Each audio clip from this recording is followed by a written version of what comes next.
Hello friends, இன்றைக்கி நம்ம millet dosa அதாவது சாமையில் தோசை பண்ணியிருக்கேன். எப்படி பண்ணலான்னு பார்க்கலாமா? நான் 2 டம்ளர் சாமை அரிசி எடுத்துகிட்டு இருக்கேன்.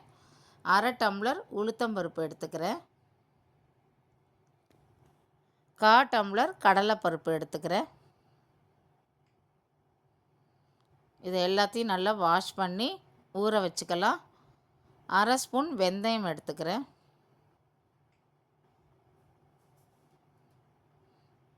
அதையும் தட்டை போட்டு மூடி வச்சிடலாம்.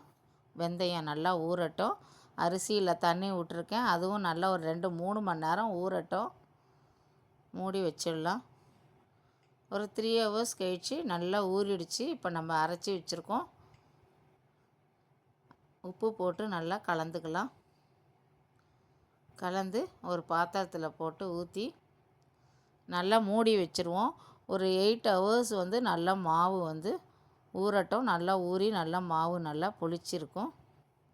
இது பாருங்கள், மாவு நல்லா பொங்கி இருக்குது பாருங்கள்.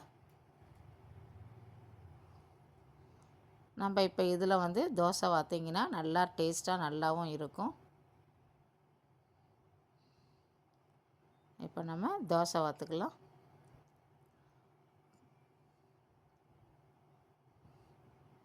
கொஞ்சமாக மாவு விட்டு நல்லா மெலிசாக எடுத்துக்கலாம்.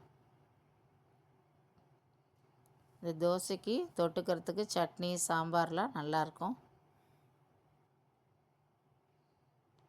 சுற்றி வரையும் எண்ணெய் விட்டுக்கலாம். தோசையை நல்லா திருப்பி போட்டுப்போம்.